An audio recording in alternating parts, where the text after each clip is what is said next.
के तोरा मन कर टन टन गे बहच फगुआ के हवा सन सन गे देखी के तोरा मन कर टन टन गे तोरा कन्हा पे आई हम टंगबोगे गे छोड़ी तोहर गई गे छोड़ी तोहर गहिर ढोरी पियर वीर से रंगबोगे गे छोड़ी तोहर गहिर ढोरी पियर रंग से रंगबोगे पहुँचे फगुआ के हवा सन सन गे देखी के तोरा मन कर टन टन गे पहुँचे फगुआ के हवा सन सन गे देखी के तोरा मन कर टन टन गे तोरा कन्हा पे आई हम टंगबोगे गे छोड़ी तोहर गई गे छोड़ी तोहर गहिर ढोरी पियर वीर से रंगबोगे गे छोड़ी तोहर गहिर ढोरी पियर रंग से रंगबोगे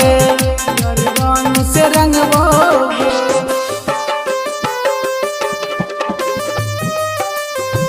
सरस्वती रिकॉर्डिंग स्टूडियो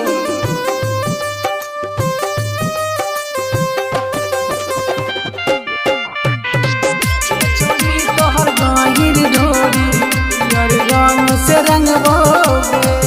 यार रंग से रंगबोगे आई कर नहीं बहाना रंग देना खजाना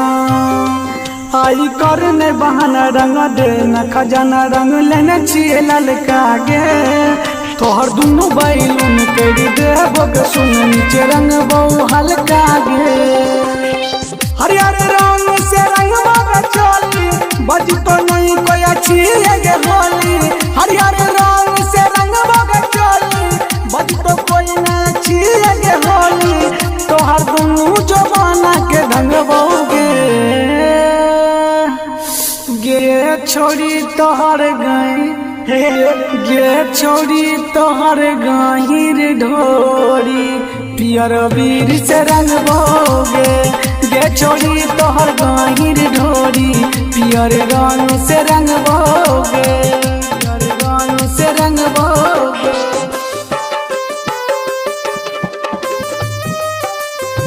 सरस्वती रिकॉर्डिंग स्टूडियो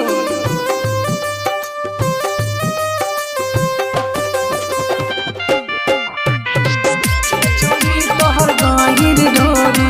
पियर रंग से रंगबोगे पियर रंग से रंगबोगे राजू राजा धोल तो आई पाजा हे राजू राजा धोल तो आई पाजा दोनों गलिया के रंग तोगे चंदन सावरिया धोके अकबरिया सुट सलवार के नस तोगे गाना मुकेश दीवाना के बजते कोरोना चेतो अपनों के नचते गाना मुकेश दीवाना के बजते कोरोना चेतो अपनों के नचते रंग सरजित रोहित लगे तोगे गे छोड़ी तोहर गई गे छोड़ी तोहर गहिर ढोरी पियर वीर से रंगबोगे गे छोड़ी तोहर गहिर ढोरी पियर रंग से रंगबोगे।